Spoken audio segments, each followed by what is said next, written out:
Hey everybody, we're going to talk about chapter 4 now. And chapter 4 is on the sociological theories of delinquency. And these theories are just like it sounds, they're built more from sociological issues. And we use the society and the community and the environment to explain deviant behaviors. These are really built upon what you were reading in chapter 3. This is a pretty long PowerPoint, and I'm not going to go over every slide, but I am going to upload this so that you can take your time and read through these, because these are the important terms that you will see throughout the chapter.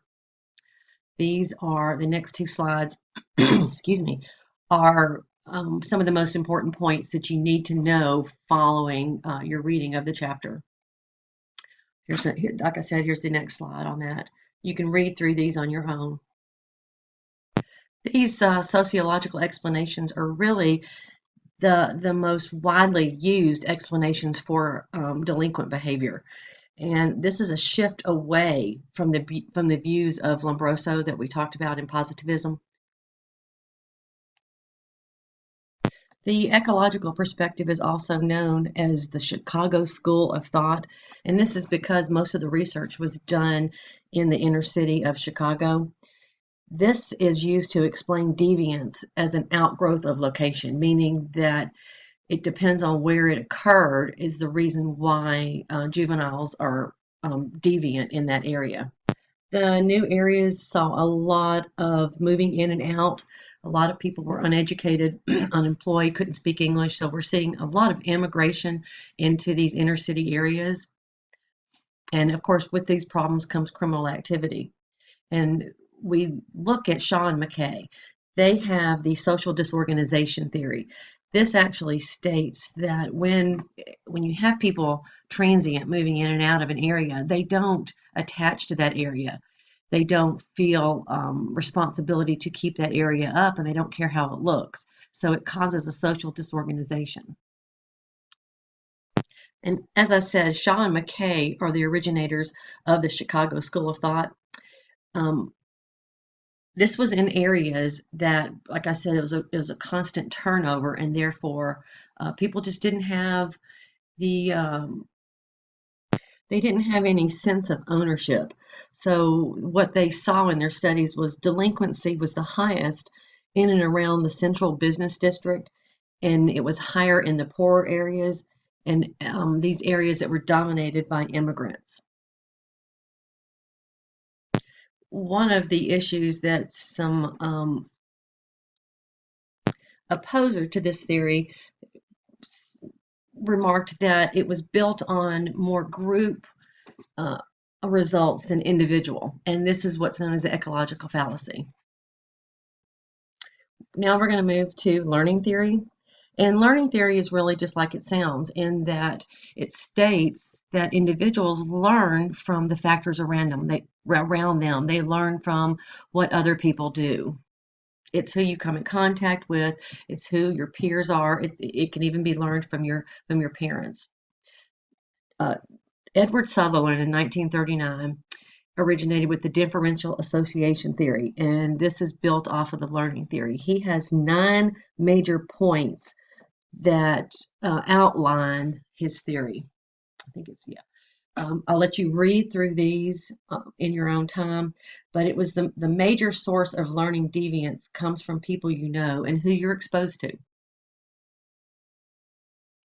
And as you can see on this slide, there was a number of concerns with his theory, in that really he just didn't define many of his points. And if you look back, let's go back here. If you look back here on these 9 points, some of them are very general, and you'll find this in theory because it is very difficult to pinpoint and say this can occur to everyone. And this is why I kind of jumping ahead, but when we get to the end of this chapter, you'll see the integration theories. And those are when you take a number of theories and you take certain points from each one to explain behavior, because it can be very difficult to use just any one theory to explain all kinds of delinquent behavior, especially when you're dealing with juveniles.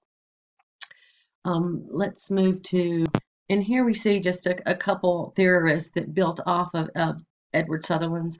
The differential identification, child assumes a role that is portrayed in the media. We also have the differential reinforcement of Jeffrey about operant conditioning. If the behavior results in a pleasurable payoff, the behavior will be repeated. This is a lot like the hedonistic calculus that you've read in chapter 3. Okay, let's move to the subcultural theories. As you see in culture, you really don't have everybody adhering to the main cultural values. So you have subcultural theories that explain really a subculture as a part of, it's a smaller part of the larger culture, and where now you've got their own values and their own set of beliefs, and they conflict with the larger culture. There's two theorists, Cohen and Miller, and they both have their own definitions of the subcultural theory, that delinquency is among the lower class males and it's measured against the middle class goals. The subcultural theories are built from the lower class gang delinquency, and they're described by being malicious, negativistic, and non-utilitarian. In general, there appears to be little point in the behavior besides just causing problems, that there really is no definition of why adolescents or why juveniles behave in the way they do, other than just immediate gratification. Miller, he's another supporter of the subcultural theories. And I say supporter, really, he was researched the subcultural theories. And what he found was there were focal concerns that, let's look at those, trouble, toughness, smartness, excitement, fate, and autonomy. That these focal concerns are what explains that juvenile delinquency in the lower class male population. Seitz and Matza, they were a team that derived the techniques of neutralization, basically, that a juvenile accommodates or excuses their own deviant behavior. They admit to the behavior, but they do not accept responsibility, do not accept accountability for the behavior. They use the denial of responsibility, denial of injury, denial of the victim, condemnation of the condemners, and the appeal to higher loyalties. Basically, they're just making excuses for their behavior. That they support that they did it, but they don't think it's wrong. Again, we have the critiques of the subcultural theories. I'll let you read through those within your book. The next theory we want to talk about is the routine activities and rational choice theory. This you will see a lot of within your readings. This is more adapted to the juveniles and delinquency that we see now. Cohen and Felsen state that there's 3 criteria that makes the commission of a crime possible: the presence of a suitable target, a motivated offender, and an absence of guardians. In other words, you have a boy that's at home by himself. He sees his neighbor leave for the day. He knows his neighbor has a new Xbox, and so therefore he goes into his home, he steals the Xbox. And this can be explained because there was a presence of a suitable target. His neighbor was gone. He knew it. He was motivated to get that Xbox, and there was no one home to supervise him. Cornish and Clark deemed the rational choice theory really states that juveniles make choices based on various factors around them, that they don't really plan anything. They just respond from stimuli around them. Next, we're going to talk about the strain theories. Strain theories. This is built off of these goals that we call anonymy, which is the state of normlessness. Strain theory states really that deviance is a direct result of the stresses of achievement, but with the lack of the legitimate means of succeeding. In other words, the responsibility lies with society because the behavior is natural or expected because of the stresses that society puts on individuals to achieve, to do as their neighbor does. Anonymy, which is called the state of normlessness, this is someone cannot conform to what is expected of them in society. So therefore, it's a state of normlessness. The strain theories describe modes of adaptation, 5 modes of adaptation. And this was Merton's, this was his theory, his design. Conformity, innovation, ritualism, retreatism, and rebellion. These are the ways that we use to explain why someone feels that strain from society. These are the ways that Merton explains a way that a person or an individual will respond to the strains between the goals that society puts out and the way in which they could get there. Conformity is a way of just an individual will conform to the stresses and will comply with society's goals and society's um, outline of how to get there. You also have your rejection, your innovation, your and this slide explains it pretty basically, in that we see that the plus means an acceptance of the individual of those goals and the means with which to get those goals. The negative means rejection. So delinquency occurs during the innovation, the retreatism, and the rebellion modes of adaptation. General strain theory, it's just a way that we have 2 additional sources to explain delinquent behavior, which is the removal of a desired or valued stimuli and the presentation of negative stimuli. So when an individual does not have the desired stimuli or has negative stimuli, in that we can get what we want by stealing from the store and then buying it. That's the negative stimuli. Again, we have those that critique the strain theory. What I really want you to take note of is this one down here, that this theory fails to explain why someone with the same types of stimuli and the same society pressures chooses deviance over another. How many times have you seen this occur with a family where you've got 2 brothers and they both are growing up in the same culture, the same household, with the same pressures of becoming, better in society, or the pressures of a criminal activity, and you have one that chooses to go criminal and one that does not. This theory does not explain why that occurs.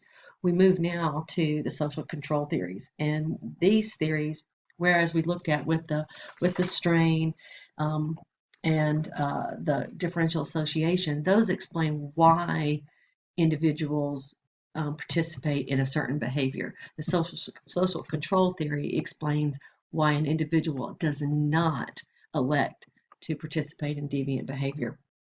Reckless, he wrote the containment theory. He says that there are outer and inner types of deviance, that the outer and inner factors that promote conformity and promote deviance. And with these theories, the reason I'm going through them some kind of quickly is because I want you to understand the overall definition of these theories. We will really get into theory more in our theory class, but these are the theories that are used most to explain juvenile behavior, because juveniles, as we know, respond more to external factors than they do internal factors. Hershey wrote the control theory, and he also wrote with Gottfredson the self-control theory. But the control theory explains deviance through a lack of these 4 elements. And what Hershey states is that if an individual has attachment, sorry guys, I might end up repeating myself. I don't think I had the record button on, so I'm not sure what I said and what I didn't say. Excuse me. We move now to Hershey's control theory, and the control theory is really stating that the behavior that allows for deviance, not causes deviance.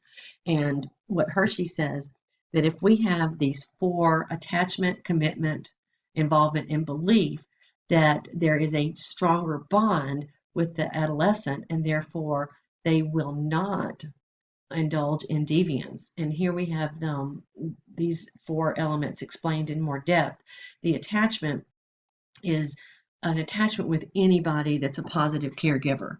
The commitment, they invest their time and energy into a certain realm of activity.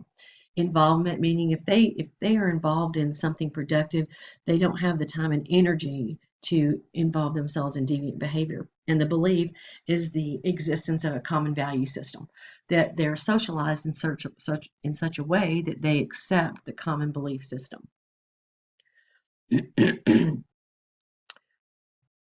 The social control theory also moves into the self-control theory, and this is the theory with Gottfredson and Hershey that if someone has the self-control that begins early in their life, and the self-control is created by those four bonds, the attachment, the commitment, the belief, up here, and the involvement. If an individual is involved within their community values, they are less likely to turn to deviance. They believe that the primary source of self-control is good parenting. This begins with attachment to a main caregiver, and it really begins at birth. And they wrote a really good book, The General Theory of Crime. And in that book, they explain in detail really those four attachment and how important attachment is from birth, even before birth. There's a really interesting movie that I saw, a film, wish I could find it, because the only way to really test this theory or test attachment theory, as we know, is through an experimental design. And in order to do that, you would have to take two groups, and one group would have attachment and the other would not. Well, we can't do that. That's unethical. It doesn't follow with the study guidelines for a researcher. So we can't actively prohibit attachment when we know that it's negative and could lead to this. But the way that this was tested was we really go back. You have to look at people and or take two or a group of adolescents that offended and didn't, and then check their attachment. Go back and check throughout their life and see what kind of parenting they had. I want to move now to the labeling theory, and really that's exactly what it says. And this is a trend towards deinstitutionalization. This moves more towards community corrections and less restrictive interventions. The labeling theory is really just like it says. If you label somebody a deviant or you label them as uh, a bully, then they will then turn to that behavior. They will then believe that for themselves. There are two types of deviance according to the labeling theory, and that's the primary and the secondary. What I want you to take away from this theory is really just like I said, someone's label can lead to their behavior, and that their perspectives are derived from the outside world. Now, as I said earlier, we're talking about the integration and elaboration of theories, and this is just like I said, where you're taking more than just one theory to explain behavior. Integrated theories are really a new idea. They have not been tested empirically within the environment. And so what theorists really suggest is this needs more intensive evaluation to see and try to test these ideas. Reintegrative shaming, which is really a big part of restorative justice, it incorporates the elements of a number of theories, but what reintegrative shaming is, and some of us have already had restorative justice, and restorative justice, so you will know what I'm speaking to. Reintegrative shaming is when you use the shaming in a positive way to redirect behavior. And it's not that, oh, I'm ashamed of you. It's more of what you did upsets me, and I'm disappointed in your behavior, but I love you. And I believe in you as a person. So you're looking at the behavior is bad, but not the person. And what I want you to take away from this, when we look at the impact of any of all of these theories on juvenile justice, we are trying to move away from deinstitutionalization. I'm sorry, we're trying to move towards deinstitutionalization. We're trying to move away from incarcerating juveniles. We want to use more diversion, more community corrections, less restrictive interventions. And this is what the movement is towards more integration. The earlier theories, such as the classical school and the positivism school, was more incarceration and deterrence of juveniles. And you punish the behavior by incarceration. And we are moving away from that to more educational programs, more assistance in the society, more, if you look at the self-control theory, we want to do more about involving the juveniles within their community, keeping them busy. And we'll talk about this more in class, but I have a really good friend of mine that's a teacher, and she teaches elementary school, and she says even we need to intervene very early in their lives, because even when they come to school, many parents drop them off at school, leave them, it's up to you now, it's no longer my problem. But we have to start there, and a lot of it is educating the parents. But the impact, we are moving away, as I said, from the harsher punishments. They don't work. And the only reason we ever see that recidivism goes down during incarceration is because they are incarcerated and therefore not committing the crimes. But when they come out after being incarcerated, they will commit crimes. They're more likely to commit more crimes after incarceration. So we need to treat them in the environment that they live.